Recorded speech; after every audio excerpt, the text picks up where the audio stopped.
Desde a antiguidade, imaginávamos que nossas decisões nascem em um centro, a alma, o coração, o cérebro. E o direito herdou essa crença. A figura do agente racional, capaz de pesar prós e contras, ainda estrutura nossa responsabilização penal. Todavia, e se não houver centro? E se o viver humano for, como diz Maturana, uma rede de acoplamentos estruturais que se conserva continuamente no contínuo presente dinâmico, sem origem e sem propósito, apenas pela coerência com o nicho ecológico em que o realiza e conserva a autopoiese. No modelo da cibernética 3.0, não há espaço para centros decisórios. O corpo humano é uma rede sensório operativo relacional. Cada ação que realizamos é um entrelaçamento atual entre nossas estruturas internas e as perturbações do ambiente. O que chamamos de decisão não é um comando mental que antecede a ação, é uma explicação posterior, constituída pelo observador no afã de dar sentido ao que já foi vivenciado. Tal explicação é, por sinal, arbitrária,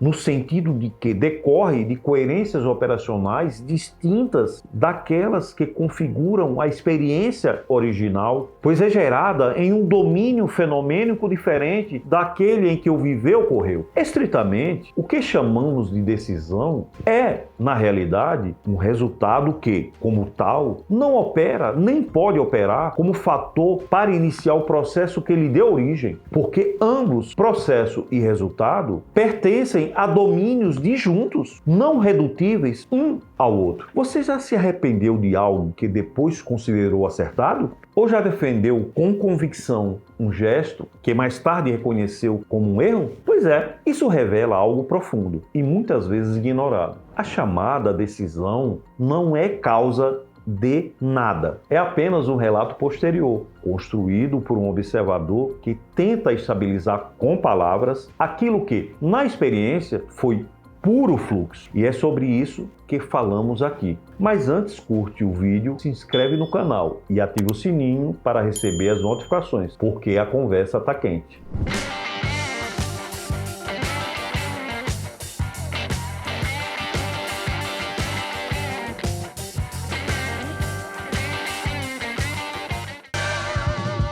Para Maturana e Dávila, não há ação sem emoção. E esta não é uma frase de efeito, mas uma distinção epistemológica de fundo. Toda conduta humana é especificada por uma emoção, no sentido de que é a emoção que abre o espaço relacional em que um determinado fazer se torna possível. Assim, não há neutralidade na conduta. Todo fazer humano emerge como parte de uma configuração dinâmica de corpo, linguagem e convivência. Correr, calar, gritar, escrever, julgar não são atos isolados ou voluntários, mas expressões de acoplamentos sensório-operativos que se conservam enquanto fazem sentido no emocionar, que os sustentam. A emoção nesse enfoque não é um estado interno ou subjetivo, mas um domínio relacional que delineia o campo de possibilidade do viver-conviver. Diferentemente do sentimento, que requer linguagem para ser reconhecido e narrado, a emoção é uma disposição corporal dinâmica que opera independentemente do linguagear. Ela antecede o discurso e configura o espaço em que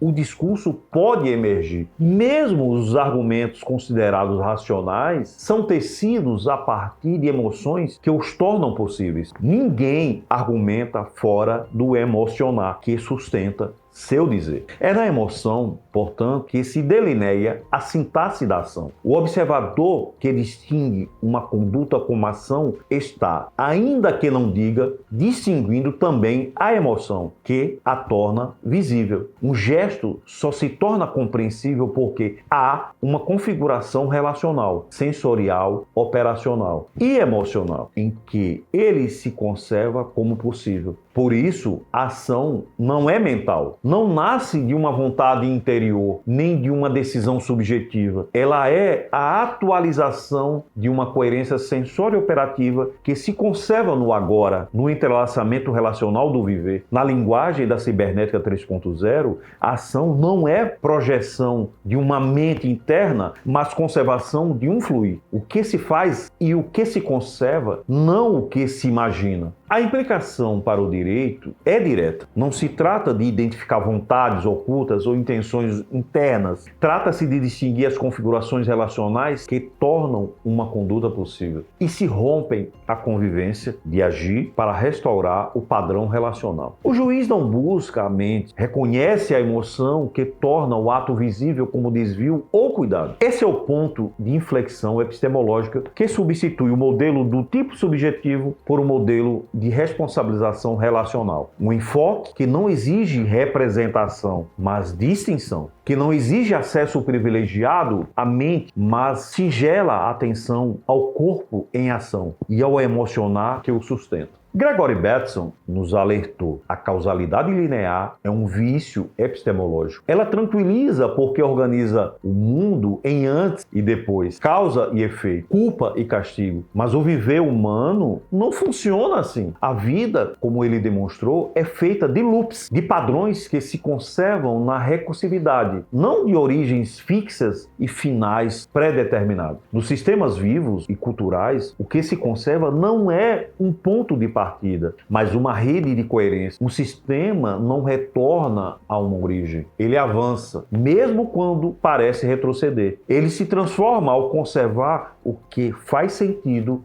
no fluir. E é aí que Humberto Maturana e Ximena Dávila nos convidam a um salto ainda mais radical. Eles dizem: o resultado de um processo não participa do processo que o originou. O resultado, por exemplo, uma ação, uma sentença, uma reação, não está na origem, mas apenas na distinção que fazemos depois. Em outras palavras, a retroalimentação não é uma volta ao início, mas a abertura de um novo espaço de coerência sensório-operativas. Cada novo loop não é repetição, mas reconfiguração. Quando um ciclo se monta sobre o resultado do anterior, temos recursão. E aí algo novo emerge, um domínio inédito de distinções no viver do observador. Isso é cibernética em tempo zero. Não há retorno, não há comando, não há teleologia, apenas o presente que se conserva e se transforma, como quando o timoneiro mantém o barco no rumo, não porque sabe para onde vai, mas porque sente no corpo a variação do vento, da água, do mundo. Na cibernética 3.0, a responsabilidade não nasce da previsão, mas da presença. O viver humano não ocorre em função de um futuro desejado, mas da conservação de coerências que se atualizam no agora. E o direito, se quiser acompanhar essa condição biológica, não pode mais buscar causas ou intenções ocultas. Precisa olhar o que se conserva, o que se rompe, o que emerge. Porque responsabilizar é distinguir um padrão que persiste, não deduzir uma origem metafísica. Se o viver humano é uma coreografia sensório-operacional em tempo zero,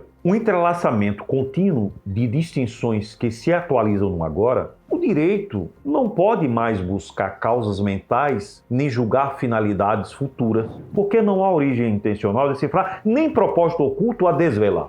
O papel do direito nesse novo modelo é outro. Não é o de punir vontades, mas o de distinguir rupturas nas coerências do viver-conviver e atuar responsivamente para restaurá-las. A responsabilização deixa de ser uma imputação fundada em ficções mentais e passa a ser uma distinção situada no presente. O que se rompeu? O que precisa ser cuidado? O juiz, nesse contexto, não é um pescador de intenções interiores, mas um cuidador da convivência cotidiana. Seu ofício não é o de projetar resultados ou punir pensamentos, mas o de perceber padrões que se quebram e responder, aqui e agora, à exigência de restaurar a legitimidade mútua. Na cibernética, em tempo zero, toda justiça é um gesto relacional. Ou se conserva o padrão que sustenta o viver, ou se age para cuidar do que foi rompido. Não há neutralidade, há presença. Não há verdades ocultas, há distinções responsáveis. Se isso tudo fizer sentido,